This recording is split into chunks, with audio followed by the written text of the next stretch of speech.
Assalamualaikum warahmatullahi wabarakatuh.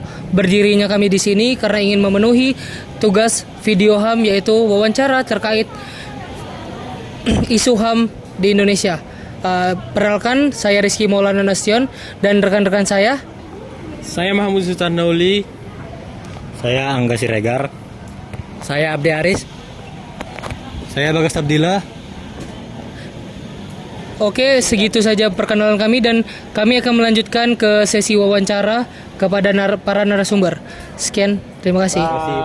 Ya, oke. Kami akhirnya menemukan narasumber pertama.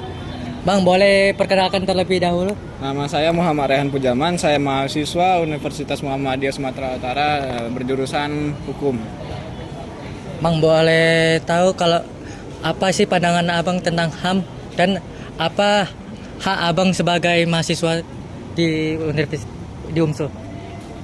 Pandangan saya tentang HAM merupakan suatu hak yang diturunkan oleh Tuhan Yang Maha Esa kepada manusia yang tak bisa diganggu gugat dan tidak bisa diperjualbelikan.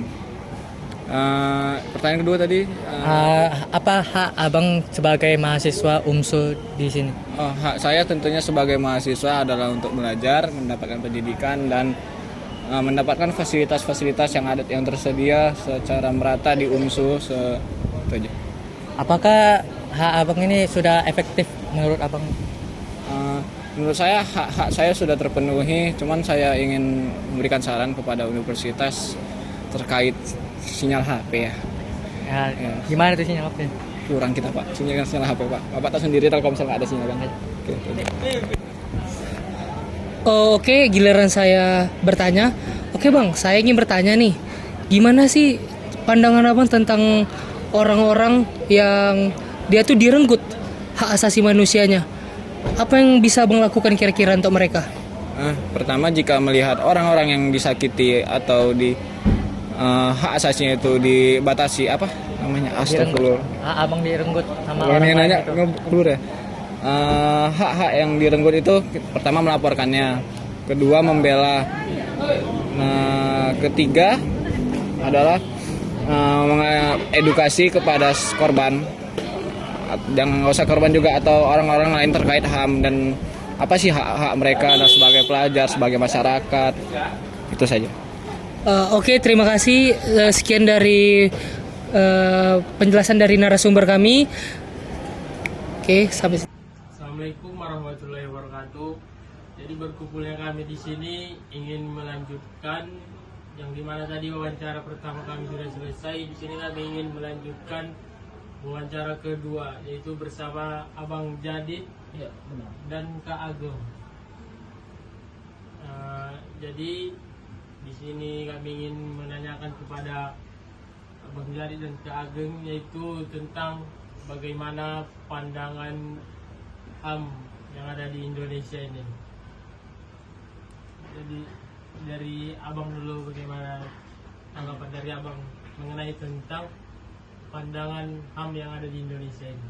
Pandangan HAM yang ada di Indonesia ya. Iya. Sebenarnya kita mengetahui gitu kan, kita kan sama-sama mahasiswa hukum gitu, kita belajar HAM, kita belajar etika, kita belajar sesuatu yang bisa dibilang untuk kemasyarakatan lah gitu kan. Kita tahu bahwa HAM itu adalah hak asasi manusia. Hak asasi manusia semuanya dijunjung untuk semua masyarakat yang ada di Indonesia ataupun di luar Indonesia. Karena HAM itu berlaku untuk semua masyarakat. HAM itu bukan hanya sekedar tentang memberikan nilai, namun memberikan karakter yang jelas kepada semua orang. Karena kita mengetahui bahwa semua orang itu memiliki haknya masing-masing. Contoh, hak berpendapat, hak berpolitik, hak melakukan sesuatu, termasuk Indonesia sendiri. Sebagaimana kita tahu pasal 1 ayat 3 UUD NRI 1945, Indonesia adalah negara hukum. Tidak mungkin dong sesuatu yang terikat dengan hukum, sesuatu yang terikat dengan aturan, itu dia tidak memberikan kebebasan dalam berpendapat. Sebagaimana juga di dalam pasal 28E ayat 3 gitu kan. Semua orang memiliki haknya dalam berpendapat, dalam berpolitik, dalam berorganisasi gitu. Jadi setidaknya kalau misalnya berpendapat perihal HAM, mau dari ujung manapun, selagi itu membahas tentang hak seseorang, itu bisa dikategorikan HAM. Kenapa saya mengatakan seperti itu?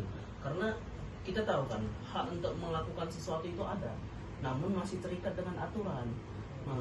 Dan lagi kadang timbul pertanyaan gitu kan, kenapa sebenarnya kita harus mengikuti aturan, kenapa kita tidak bisa bebas mengeksplor diri kita sendiri, menunjukkan jati diri kita sendiri. Nah, saya teringat sebuah ada tokoh filsuf gitu, obrolan antara Alexander Agung dengan Aristoteles. Beliau mengatakan, bertanya seperti ini.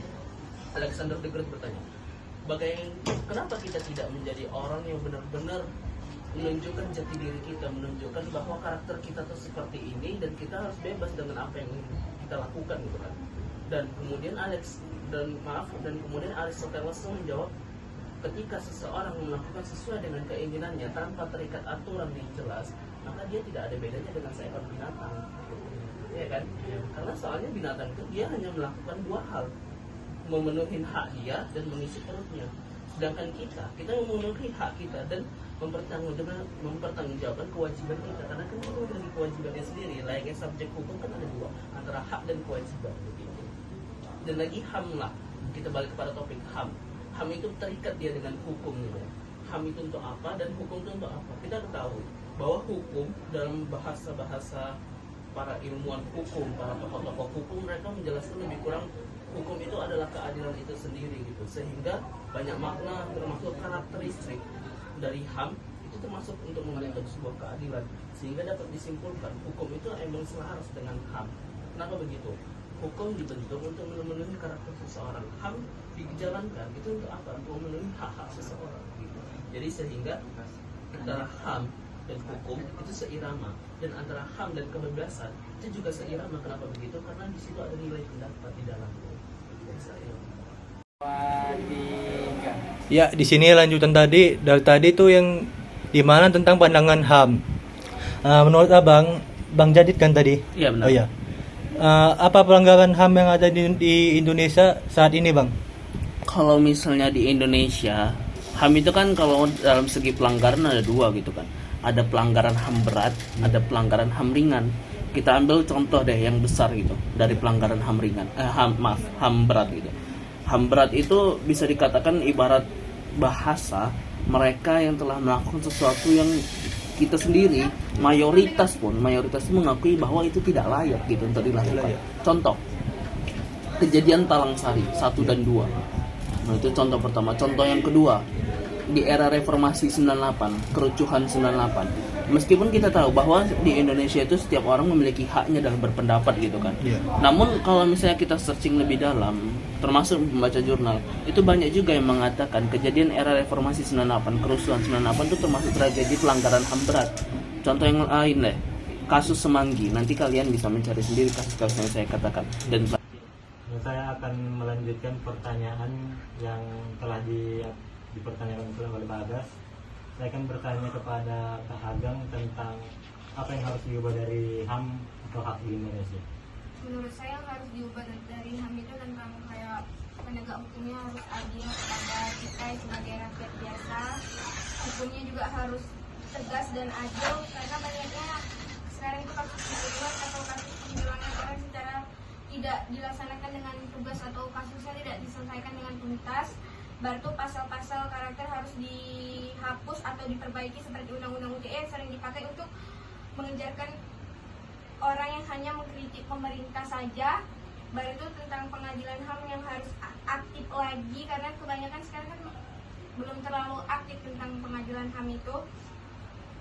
Serta pendidikan HAM harus diperluaskan, karena masih banyaknya orang di Indonesia tuh yang kurang ngerti apa itu tentang hak asasi manusia, tentang pendapat orang, tentang apa, tentang pembulian juga banyak sekarang kan, tentang kayak yang melanggar hak asasi manusia. Baik, terima kasih.